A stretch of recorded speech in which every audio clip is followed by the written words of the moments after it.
क्या झारखंड की तकदीर बदलने वाली है? क्या झारखंड में भी खुशहाली का दौर आने वाला है? क्या झारखंड में राम राज्य आ चुका है? तो बता दे कि राम राज्य तो अभी नहीं आया, मगर जयराम जरूर आ चुका है। और जयराम अगर आ चुका है तो राम राज्य भी आएगा ही, क्योंकि जिस तरह राम राज्य में जनता खुशहाल और दानव बेहाल रहते थे, ऐसा ही कुछ नजारा आजकल झारखंड में भी देखने को मिल रहा है। झारखंडियों में विश्वास जगा है। झारखंड के दबे कुचले शोषित वंचितों में एक नई चेतना, एक नई स्फूर्ति का संचार हुआ है। उन्हें लगने लगा है जयराम है ना, गलत तो नहीं होने देगा। सच भी है, जहां कहीं से भी अन्याय की सूचना मिलती है, जयराम बिना समय गंवाए वहां पहुंच जाते हैं।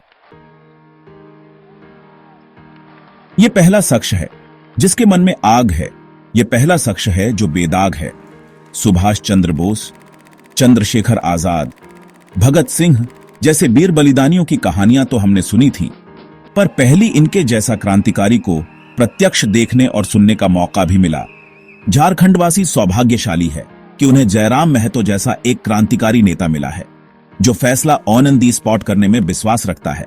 अन्याय बर्दाश्त करना तो दूर की बात, अन्याय देख भी नहीं सकता।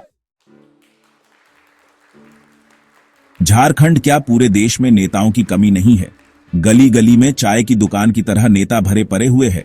इनमें से कुछ नेता भले ही विधायक बन गए हो, भले ही सांसद बन गए हो, मगर ये काम के नेता नहीं, सिर्फ नाम के नेता है। शुरू शुरू में तो इनमें बड़ा जोश होता है, देश दुनिया को बदलने की बात करते हैं। स्वाभाविक है, भोले भाले लोग इनकी बातों में आ जाते हैं, मगर जैसे ही इनको चुनाव में जीत मिलती है, इनकी नजरें बदल जाती है। पता नहीं क्यों इनका सारा जोश ठंडा क्यों पड़ जाता है।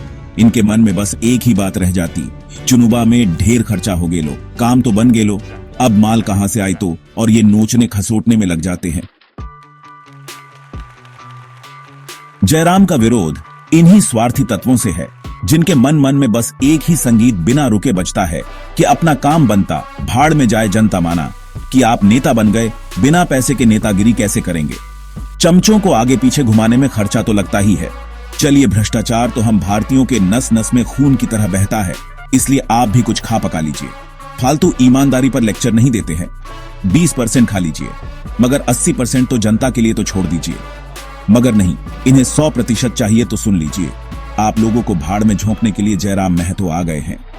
जनता को मुफ्त का लालच देकर चुनाव जीतना, फिर उसके बाद झारखंडियों के खून पसीने की कमाई को अपने अय्याशी पर खर्च करना अब नहीं चलेगा।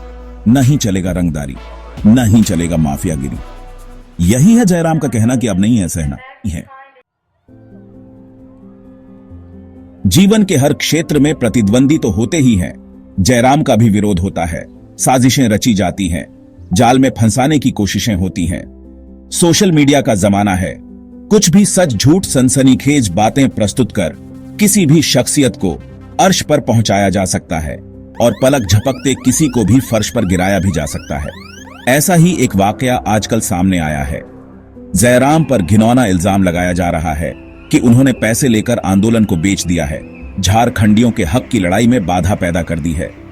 घर का भेदी लंका ढाए वाली कहावत चरितार्थ होती नजर आ रही है। दुख की बात यह है कि ये इल्जाम लगाने वाले कोई और नहीं, खुद जेल केम के ही कुछ स्वार्थी तत्व हैं। कोई निजी जीवन में क्या करता है, किसके किससे संबंध हैं, ये निजी मामला है, मगर कई बार उन अंतरंग क्षणों के वीडियो बना लिए जाते हैं जिसका उपयोग बाद में अपना स्वार्थ पूरा करने के लिए किया जाता है। ऐसा ही ये मामला है। जयराम के सामने जब मामला आया तो जयराम, जो देवी स्वरूप महिलाओं की इज्जत के लिए अपना सर्वस्व कुर्बान करने, अपने मिशन तक को रोकने के लिए तैयार रहते हैं। हो सकता है कि जयराम ने इसी को ध्यान में रखते हुए आंदोलन रोकने का आदेश दिया हो। चंद लोगों के रोजगार से किसी महिला की इज्जत कई गुनी बड़ी होती है। यहां तक तो ठीक है, जयराम को झारखंड के हर धर्म, हर वर्ग के लोग समर्थन करते हैं, मगर इन लोगों को यह बात फूटी आंख नहीं सुहाती। अपने कुत्सित इरादों को पूरा करने के लिए जातियों को, हिंदू मुसलमान को लड़वाने तक की साजिश शुरू कर दी। ये महाशय वही हैं जिन्हें गलत हरकतों को अंजाम देते रंगे हाथ पकड़ा गया था और जयराम ने इन्हें पार्टी से निष्कासित कर दिया था। और यह सर्वविदित है कि चोर की गवाही नहीं ली जाती, न ही उसकी चुनौती स्वीकार की जाती है। इस पूरे मामले में सच क्या है, झूठ क्या है, वो तो इसमें शामिल लोग ही जाने। झारखंड स्पॉटलाइट इन बातों की पुष्टि नहीं करता। जयराम अभी नए नए विधायक बने हैं, युवा जोश है, अन्य नेताओं की तरह ही परिवर्तन की बातें करते हैं, अन्याय से लड़ने की बात करते हैं, झारखंडियों के हक अधिकार की बातें करते हैं। लोगों को उनसे बहुत अपेक्षाएं भी हैं, मगर क्या जयराम अपने वादों पर खरे उतरेंगे? क्या उनकी कथनी और करनी एक समान रहेगी? क्या जयराम भी आगे इन्हीं नेताओं की तरह झारखंडियों के विश्वास को तोड़ तो नहीं देंगे? इस सिलसिले में आपकी राय जानना भी महत्वपूर्ण है, अतः अपनी राय हमें कमेंट में जरूर दें ताकि आपकी राय को संभाल कर रख लिया जाए। कल अगर यह विश्वास टूटता है तो आपके कमेंट को दिखाकर ये तो कहा ही जा सकता है कि कितना विश्वास किया था झारखंड वासियों ने आप पर। अतः अपनी राय कमेंट में जरूर दें। साथ ही अन्याय और भ्रष्ट व्यवस्था से लड़ने वाले हमारे चैनल झारखंड स्पॉटलाइट को सब्सक्राइब कर लें और बेल आइकन दबा लें ताकि हर अगली खबर पर आपकी पैनी नजर बनी रहे। धन्यवाद।